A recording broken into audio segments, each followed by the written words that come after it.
जय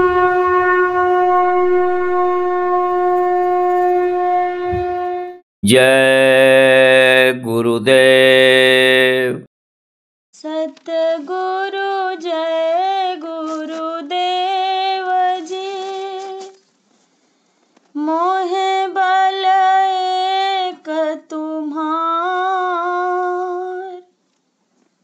तुम बिन हित अपना नहीं, तन मन धन संसार।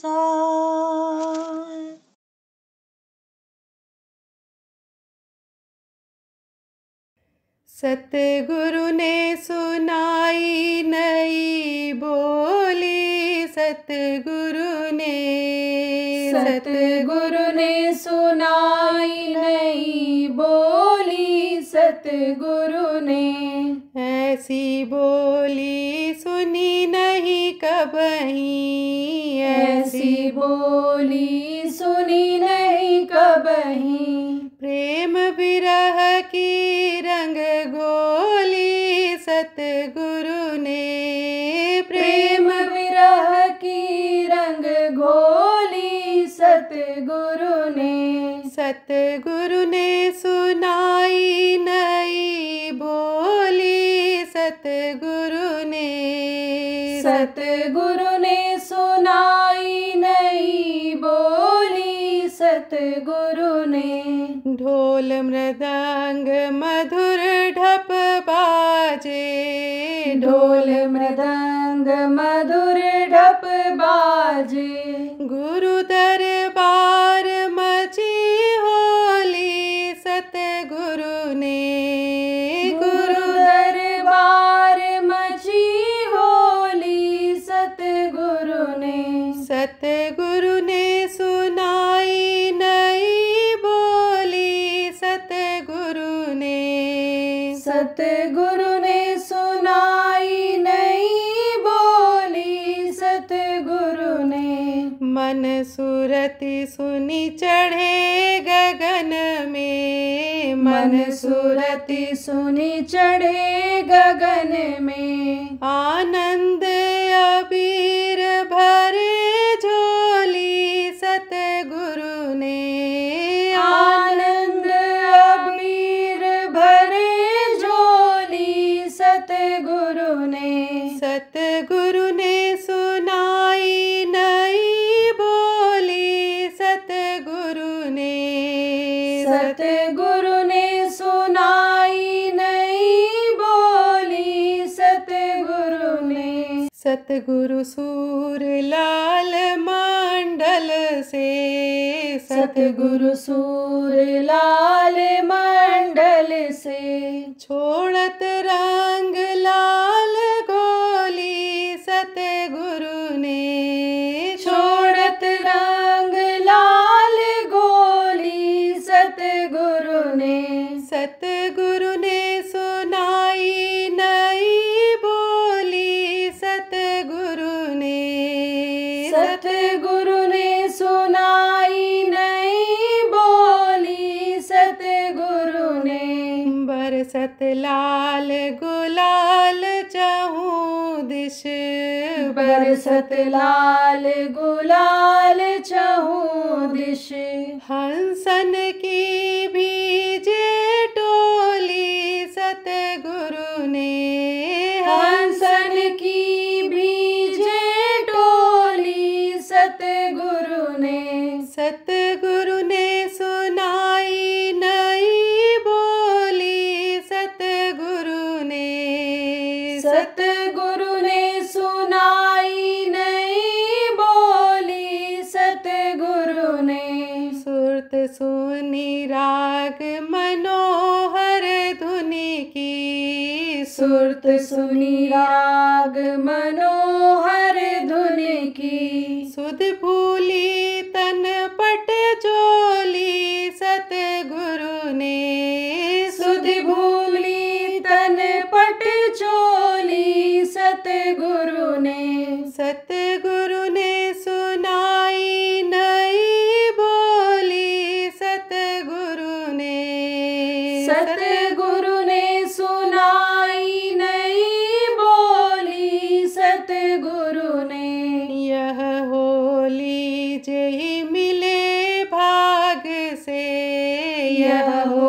सुनाई जेहि मिले भाग से। सोई सतगुरु की निज चेली सतगुरु ने। सोई सतगुरु की निज चेली सतगुरु ने। सतगुरु ने सुनाई नई बोली सतगुरु ने। सतगुरु ने सुनाई नई बोली सतगुरु ने।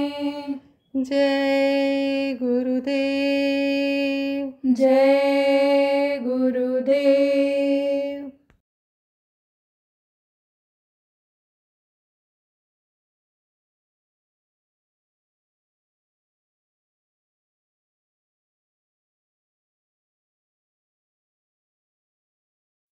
तो महात्माओं को कोई फिक्र नहीं रहती, न तो खाने कोई स्वाद लेते, खाने का उनको स्वाद नहीं, बस शरीर चलता रहे डाल लेते हैं जो भी मिल जाए। और कष्ट करने के लिए कपड़ा रखते हैं, कोई चमक दमक ऐसा पसंद नहीं करते। उनका तो काम अलग होता है, उनका लक्ष्य अलग होता है। धन के भी भूखे नहीं होते। कौन संत न भूखा तेरे धन का, उनके तो धन है नाम रतन का। पर तेरे धन से कुछ काम कराऊं मैं, भूखे भूखे को खिलवाऊं। वो जहाँ से लेते हैं वही लगा देते हैं, जिससे लिया, जैसे जनता से लिया, एक से लिया, दूसरे के हित में लगा दिया करते हैं।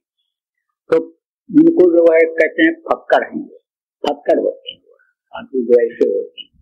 तो कहते हैं कि जो लंगोटी लगाता है, त्याग करता है, उसी की पूजा होती है। भोगी राजा जितने भी हुए, पूजा किसी की नहीं, महत्व उसी का बढ़ जाता है। जो इच्छा दुनिया की किसी भी तरह से किसी से नहीं चाहता है कि ये हमारे स्वार्थ की चीज है या हमको जिसमें हमारा कोई स्वार्थ हो। तो महात्मा का नाम बहुत ज्यादा था, जाते थे लोग, तमाम दुख तकलीफ दूर होती थी। और दुख तकलीफ दूर करने का, शांति का रास्ता भी वो बताते थे। जो भी उनके शरण में चला जाता था किसी को लौटाते कराते नहीं थे। तो राजा की सवारी जा रही थी, राजा लोग ऐसे घूमने निकलते अपने राज्य में, देखने के लिए, हर चीज का जायजा लेने के लिए, प्रजा को दर्शन देने के लिए। क्योंकि लोग देखते थे कि भाई हमारे राजा ऐसे हैं, इस तरह के हैं, उनको देवतुल्य मानते थे, क्योंकि पालन का काम राजा ही करते थे।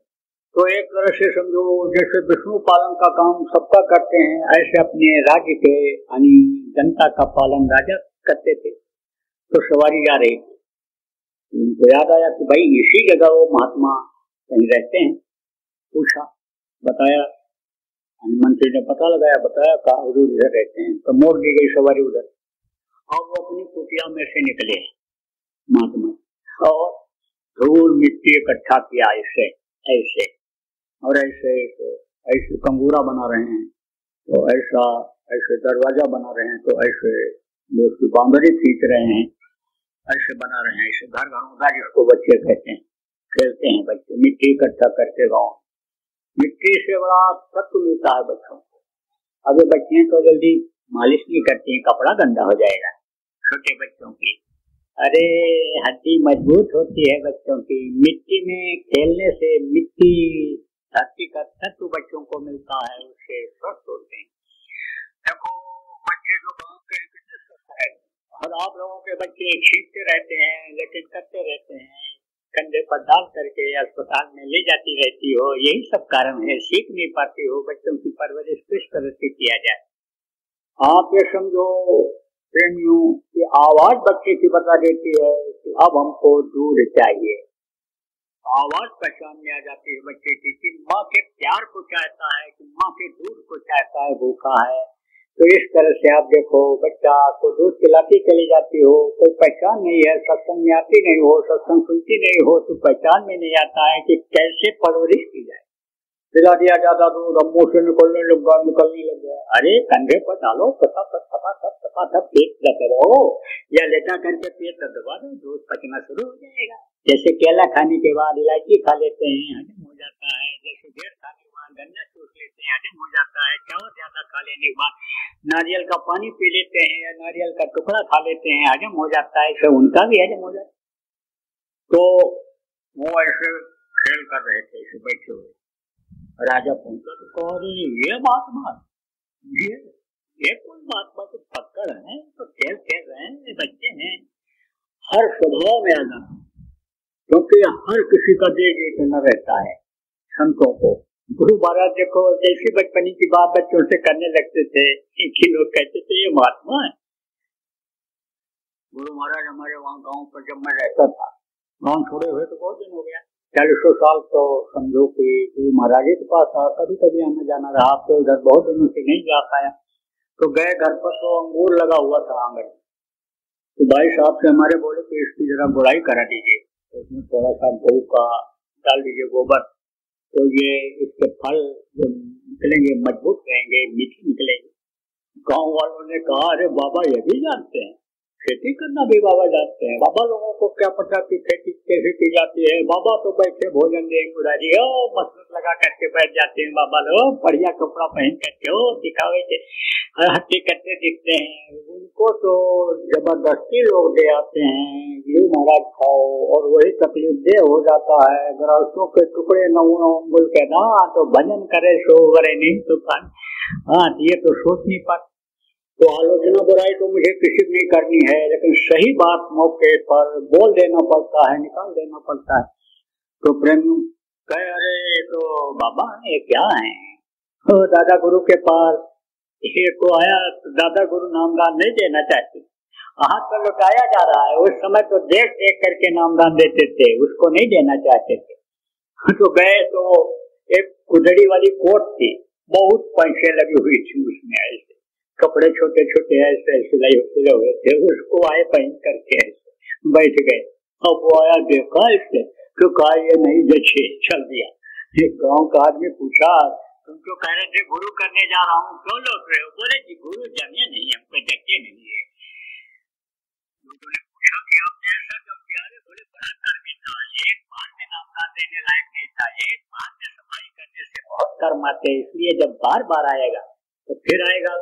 दादा गुरु से पूछा, फिर आएगा, दर्शन का लाभ तो मिल ही जाएगा, संस्कार तो उसके अंदर बन ही जाएगा, फिर आएगा।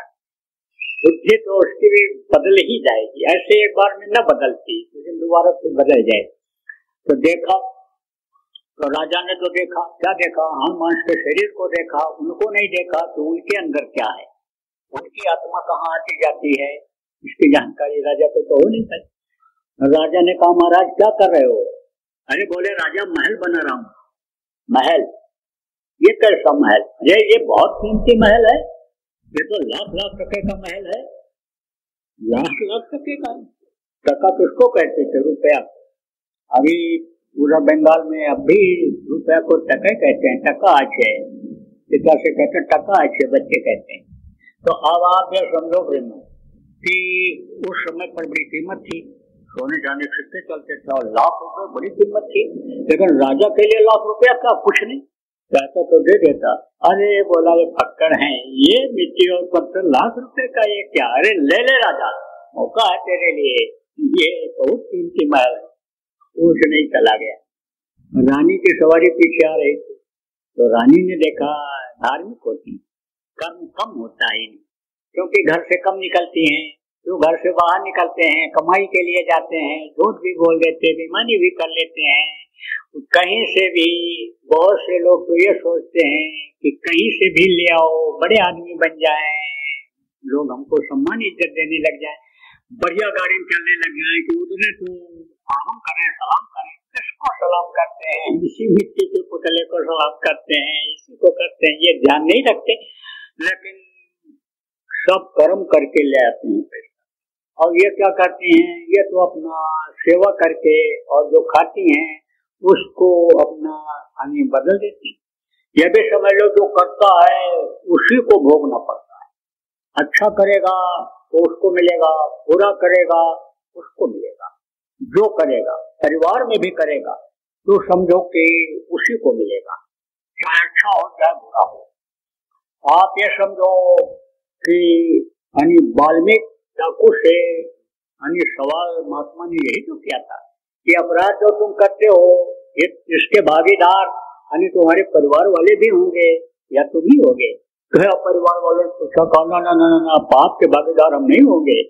तो ऐसे ही तो रानी धार्मिक थी, रानी ने कहा प्रणाम किया, महाराज ये क्या कर रहे हो? अरे बोले रानी मकान बना रहा हूँ, महल बना रहा हूँ। अरे महाराज ये कैसा महल? उसने भी सवाल किया। सारे लाख लाख टके का ये महल है, बहुत कीमती है, तुझको मालूम है? रानी ने कहा अच्छा, महात्मा की बातों में दम होता है। कहते ना बुद्धि कभी सही रहती है, कभी खराब हो जाती है। वही मैंने कहा ना, रजोगुणी रीढ़ चलती है, कितना भी मन का है भजन करने को तो कहते हो नहीं नहीं नहीं नहीं, गर्मी लग रही है, पंखा तेज करो, एसी चालू कर दो, फिर कर लेंगे। आप समझो कि तमोगुणी रीढ़ आ गई, अरे कुछ नहीं, मार देंगे, काट देंगे। आप ये समझो सतोगुणी रीढ़ आ गई, भाव तो उठा कि चलो चल देते हैं, सत्संग सुनते हैं, भजन ध्यान में सुमरन में साप्ताहिक सत्संग निकलते हैं। लेकिन फिर तमोगुणी रीढ़ आ गई, फिर रजोगुणी रीढ़ आ गई, बस रुक जाता है। तो रीढ़ अच्छी चल रही थी उसकी, कहा सारते हुए न तारे ज्यों केले के पात के पात पात में पात, क्यों संतों के बात के बात बात में बात। तो बात तो कुछ जरूर है, दे दो अपने लिए, क्या है खजाना भरा है, लाख टका क्या, अपने पास तो खजाना भरा हुआ है। बहुत पैसा था, राजा लोगों के पास बहुत पैसा रहता था।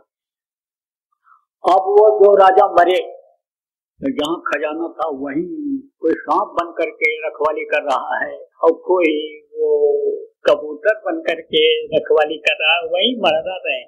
कहते ना जहाँ धन जाता है वही मन जाता है। लौट लौट 84 आया, लौट लौट करके उसको भोगने के लिए आना पड़ता है।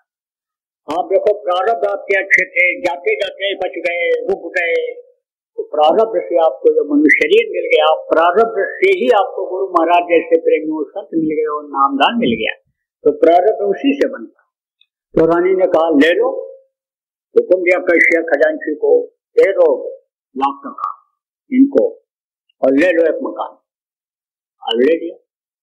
राजा रात को गया, थका थकाया था, खाया और सोया था, तो देखा सपना कि यमराज आए हैं और मैं बहुत चिल्ला रहा हूँ कि अभी हमारा सब काम अधूरा है और हमको तो अभी दस्तखत करना है, हमको तो सब नियम कानून बनाना है, हमको तो प्रजा का ये काम बाकी है, हमारा तो सब बहुत रहता है, छोड़ दो नहीं छोड़े।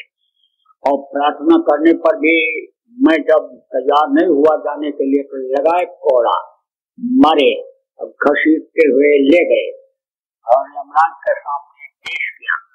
यमराज ने कहा कि इसके कुछ अच्छे कर्म भी हैं, अच्छे कर्म इससे भोगवा दिया जाए। पहले राजा रहा है, कुछ अच्छा कर्म किया है, जनता का भला किया है, खिलाया पिलाया है, नंगे को कपड़ा पहना दिया है, भूखे को रोटी खिला दिया है, ये सब पुण्य इसने कुछ किया है, तो इसको अभी ले जाओ उधर कुछ दिन विश्राम करा। तो राजा ने कहा तो विश्राम करो। राजा तो महल में रहते थे, एक तरफ देख रहे थे बढ़िया बढ़िया महल बने हुए हैं, दूसरी तरफ देखे या कुछ साधारण किस्म के घर बने हुए हैं। फिर और आगे बढ़ा, झोपड़ियों में लोगों को देखा, फिर आगे जो बहुत बड़े राजा, तो एक तरफ तो महल दिखाई पड़ रहा है, तख्तियां लगी हुई हैं महलों के सामने, बाउंड्री वॉल पर तख्तियां लगी हुई हैं, नाम लिखा हुआ है कि ये इनका है, ये इनका है, ये इनका है। राजा पढ़ता हुआ जा रहा है, उधर देख रहा है, तो मारे जा रहे हैं, काटे जा रहे हैं, दौड़ाए जा रहे हैं, नंगे घुमाए जा रहे हैं, जलाए जा रहे हैं, ये सब देख रहा है और घबरा रहा है। लेकिन अब विश्राम के लिए जब मौका मिल गया, विश्राम करो, तो विश्राम का क्या मतलब समझा उसने? वो तो समझा कि अभी हमको ले चलेंगे, जैसे महल में हम थे तो राजा भूलता कोई अपने को जल्दी छोड़ो, जल्दी नहीं भूलता है। रामलीला हो रही थी, रामलीला का है, सुना थे आप? रामलीला हो रही थी तो ये हुआ कि भाई रामलीला में क्या हुआ कि जो हनुमान जी बनते थे उनकी हो गई तबीयत खराब। तो जब तबीयत खराब हो गई तो लोगों ने सोचा किसको बनाया जाए, उनको तंदुरुस्त आदमी चाहिए। तो वहीं रामलीला मैदान के पास में हलवाई की दुकान, बोले उसको बना दिया जाए, होशियार है वो, मिठाई तो कितना बढ़िया बनाता है, गोद पीट के, उसको बना दिया जाए। मैनेजर ने कहा वो क्या बन पाएगा? बोले सिखा देंगे, रिहर्सल करा देंगे, बोल ले जाएगा, बोलने तो है उसमें क्या है, और बाकी तो बढ़िया कपड़ा पहना के तैयार कर देंगे। गए उससे कहे तुमको हनुमान जी बनाना चाहते हैं, और हनुमान जी सोचा उसने कितना नाम हो जाएगा, फोटो खींच जाएगा, कैलेंडर छप जाएगा, हमारा लोग पैर पकड़ेंगे, हमारे ही फोटो के सामने हमारी ही दुकान की मिठाई ले जाएंगे, चढ़ाएंगे, कितना नाम हो जाए। लेकिन बोला भाई झूठ बोलना तो ठीक नहीं। मन में सोचा तो कहा देखो भाई मैं पढ़ा लिखा नहीं हूँ, कुछ बोल नहीं पाऊंगा, बन तो जाऊंगा जो आप कहोगे। अरे बोले तुमको हम पढ़ा देंगे, तुम चिंता क्यों करते हो, चलो। तो ले गए, खूब पढ़े, दिन भर रिहर्सल कराए, बुलवाए। लेकिन जब वो मंच पर पहुंचा और देखा स्टेज पर रावण बैठा हुआ है, अरे तो डर गया, घबरा गया, पूछने वाला देखा और आंख जब देखा इसे तैयार रहा, देख रहा है इनको, तो घबरा गया। और जैसे उसने डांटा, ऐ बंदर कौन है तू, क्या है तेरा नाम, कैसे ये भूल गया कि हम हनुमान जी हैं। तो वही नाम जो पहले लोग कहकर पुकारते थे वही उसको याद रहा। कहा है बंदर क्या है तेरा नाम, डर के बोला सरकार के दुहाई हम रामदास हलवाई। सब काम खराब कर दिया। ऐसे ही राजा को भी ये था कि मैं तो राजा हूँ, राजमहल में अभी हमको विश्राम कराया जाए। और एक तरफ से ऐसे देखता चला गया, कहीं कोई तख्ती नहीं लगी। पूछा ये क्या है, ये तख्ती लगी है जिनका ये महल है। फिर एकदम किनारे जब पहुंचने लगा तब तो रानी का नाम उस पर लिखा हुआ था। बोला हाँ ये मेरी रानी का है, ये महल है, ले चलो इसमें हमको ले चलो। गेट पर जब दूध ले गए तो वहां जो दरबारी खड़ा हुआ, कहा क्या नाम है तुम्हारा, ये नाम है। तो कहा ये तो इस रानी का महल है। अरे मेरी रानी है। अरे तेरी रानी जब थी तो मतलोक में थी, यहाँ तेरी रानी कहाँ आ गई, तू जा अपना मकान खोज, हट जा नहीं तो अभी तेरे को यहाँ सेवक सिखा देंगे। और राजा घबराया और तब तक राजा की खुल गई आंख। सपने में देखा तो रानी से, रानी को जगा करके ये सब बात बताया। तो रानी भी होशियार थी। अरे बोली राजन महात्मा का दर्शन आज आप दिन में किए थे। बोले हम किया था। कुछ कहा था उन्होंने। अरे भक्कर महात्मा का क्या क्या वो कहेंगे, वो तो मिट्टी का घरौंदा बना रहे थे, खेल कर रहे थे, कह रहे थे कि ये ले ले ले ले राजा, लाख टके का है। अरे राजन आप सूख गए, आप सूख गए, आपका महल बन जाता वहां शरीर छोड़ने के बाद, लेकिन आप तो सूख गए, आप तो सूख गए। तो उन्होंने कहा रानी तुम्हारा वहां लेबल लगा हुआ था, तुम्हारा वहां प्लेट नेम प्लेट लगा था। तो कहा तो मैं तो 1 लाख का खरीद के आई थी। तब उसको ये विश्वास हुआ कि ये चीजें जाने वाली नहीं है। वो जो परमात्मा में मन को, धन को, तन को लगा देते हैं, वही चीज वहां आगे काम आती है। तो देखो ज्यादा समय नहीं लेंगे बाबा, क्योंकि नामदान भी देंगे। तो आज जो नामदान लेने के लिए आए हो, आप ये समझो 22 घंटा आपको इस शरीर के लिए काम करना है और 2 घंटा अपने आत्मा के। आत्मा ही शरीर को चलाती है। आत्मा के निकल जाने के बाद शरीर की कोई कीमत नहीं रह जाती है। आत्मा के लिए करना है। बहुत सरल है, बहुत आसान है। इससे सरल साधना इस समय पर दुनिया में लोक और परलोक बनाने का कोई है ही नहीं। न आपको घर छोड़ना है, न जमीन जायदाद छोड़नी है, न बाल बच्चों को छोड़ना है। गृहस्थ आश्रम में आप रहते हो तो गृहस्थ आश्रम में रहो, माता पिता की सेवा करो, परिवार आ गया, बच्चे हो गए, औरत आ गई, उनका देख रेख रखो। 22 घंटा अपने शरीर के चलाने के लिए काम कर लो, खाने का इंतजाम कर लो, कपड़े का कर लो, घर मकान बना लो, सब कर लो। लेकिन 2 घंटा समय निकालो अपने आत्मा के लिए, इसको खुराक दो। ये जब ताकतवर हो जाएगी, ये जब बलवान हो जाएगी, तब करोगे कम, मिलेगा ज्यादा। यहाँ तक के प्रमाण मिलता है कि जो इच्छा मनमाही है पता कर तो लगना ही, जिस चीज की इच्छा आदमी करता है उसकी वो इच्छा पूरी हो जाती है। सती सावित्री ने देखो इच्छा ही किया कि पति का प्राण वापस हो जाए। देखो सती अनुसुईया ने इच्छा किया कि ब्रह्मा विष्णु महेश छोटा छोटा बच्चा बन जाए। हनुमान जी ने इच्छा किया कि हम छोटे बन करके उड़ करके जाएं और संजीवनी बूटी लेकर के आ जाएं। छोटे बन गए। जब वहां पहुंचे देखा संजीवनी बूटी पहचान में नहीं आ रही है तो लोग पहाड़ ही उठा करके लेकर के चले चले। तब भारी भरकम शरीर बनाने की इच्छा किया, गरिमा शक्ति उनके अंदर आ गई और फिर उसको उठाया पहाड़ को और ला करके रख दिया यहाँ। तो इच्छा करने से ही ये सब अड़िमा गड़िमा महिमा लघुमा ये सब सिद्धियां आ जाती हैं। दुनिया की ये सारी चीज अपने आप मिलने लग जाती है प्रेम में, तो दुनिया बन जाती है। और दीन बनना किसको कहते हैं? ऊपर के लोकों में, देवी देवताओं के लोकों में, उधर ब्रह्म प्रभाव लोकों में जब जीवात्मा ये जाने लग जाती है तो वहाँ की ताकत इसमें आ जाती है। वहाँ जितनी भी जीवात्माएं पहुंच जाती हैं वहीं की पूरी ताकत आ जाती है। आप ये समझ लो कि परछाई इधर चक्रों पर इन देवताओं की लोग देख लेते हैं, उनके अंदर भी वो शक्ति आ जाती है। उधर चक्र का भेदन करने वालों के अंदर त्याग की भावना आ जाती है। आप ये समझो कि मल त्याग करने का स्थान वही होता है, त्याग की भावना आ जाती है जहाँ से क्लिंग क्लिंग की आवाज होती रहती है। आप ये समझो आगे बढ़ते हैं, जब नदी इंद्रिय चक्र पर पहुंचते हैं तो वहाँ पर सरस्वती का दर्शन जब होता है तो समझो वाक्य में सरस्वती का निवास रहता है। कुछ भी बोले, कुछ भी कहें, कुछ भी उसमें बहुत सिद्धियां आती हैं। कहाँ तक आपको बताऊं कम समय में। तो ये सिद्धि तो परछाई पढ़ने से मिल जाती है। उनका दर्शन होगा तो सिद्धियां मिल जाएंगी, उनका दर्शन जब होगा उन्हीं का रूप हो जाता है, उन्हीं की ताकत मिल जाती है। तो अपनी आत्मा को वहां भी पहुंचाओ आप, सीधा सरल रास्ता आज आपको बताऊंगा जो हमारे गुरु महाराज बताते रहे। नामदान देना ये कोई आसान काम नहीं, बहुत कठिन काम। लेकिन यह इतिहास बता रहा है कि एक समय पर एक संत ने, जब से संतों का प्रादुर्भाव हुआ, एक ही आदमी को नामदान देने की मान्यता दिया है। शिष्य तो बहुत थे, नामदानी तो उनके बहुत थे, लेकिन एक ही को दिए। जैसे कबीर साहब ने नानक जी को दिया, नानक जी जो अपने शिष्यों को देते रहे, वो जो गुरु गोविंद सिंह थे रतनराव जी को दिया। रतनराव जी के बहुत शिष्य थे, लेकिन उन्होंने श्यामराव जी को दिया। श्यामराव जी ने इनको आपसे दिया। राधा स्वामी का जो विष्णुदयाल जी महाराज नाम आगे बढ़ाए और फिर विष्णुदयाल जी महाराज को दिया। विष्णुदयाल जी महाराज ने गुरुराज जी महाराज को अधिकार दिया। उनके भी बहुत शिष्य थे, यानी गुरु महाराज के भी बहुत गुरु भाई थे, लेकिन अधिकार किसी को नहीं दिया, गुरु महाराज को दिया।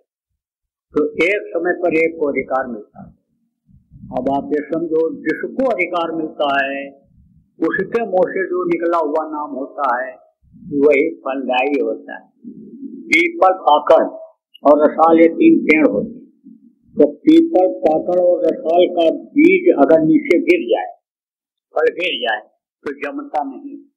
पक्षी जब फल को खाता है और बीज को नीचे गिराता है, उसके मुंह से जो निकला हुआ बीज जमीन में गिरता है वो जमता है, वो जमता है। तो आपको प्रेमियों समझने की जरूरत है कि नामदान अगर नहीं दिया जाएगा तो अधिकार जब दिया है कहीं को तो कैसे मिल पाएगा लोगों को। दूसरी बात, गुरु की आज्ञा का उल्लंघन हो जाएगा। नामदान देना नहीं चाहता था तो एक बात तो पहले ही बोल के गए थे, नए लोगों को नामदान देंगे और कुरानों को इस्तेमाल करेंगे। मेरे लिए मुझको मंच के बगल खड़ा करके कर गए थे और दोबारा फिर आदेश दिया नामदान देना शुरू कर। नामदान दे दोगे या भजन करने लगेंगे, मान लो शरीर भी छूट गया तो मनुष्य शरीर मिल जाएगा, क्योंकि मनुष्य शरीर ही पाना बड़ा मुश्किल काम है। तो प्रेमियों, नामदान सबको देता हूँ, कहीं भी जाता हूँ, लाखों लाख की भीड़ है। गुरु महाराज के कार्यक्रम में होती थी और मेरे भी कार्यक्रम में प्रेमी आते हैं। गुरु महाराज के भी प्रेमी बहुत से आते हैं जो गुरु के वचनों को पकड़ रखे हैं। गुरु की दया दुआ का जिनको अनुभव है वो यहाँ भी आते हैं और गुरु महाराज उनके अंदर आज भी मेरे पास आने पर दया का अनुभव कराते हैं। तो पुराने भी आते हैं और तो नए लोग बहुत आने लग गए। जब से नामदान शुरू हुआ बहुत से नए लोगों ने नामदान लिया, नए लोग भी बहुत लोग नामदानी में आते हैं। तो अब आप ये समझो, नामदान तो सबको देता।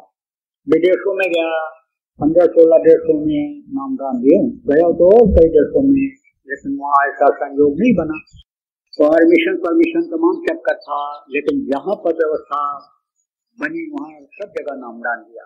उसमें कोताही और बेईमानी नहीं करता। शरीर काम दे न दे, लेकिन हौसला और हिम्मत बराबर बनाए रखता हूँ कि नामदान दे दिया जाए।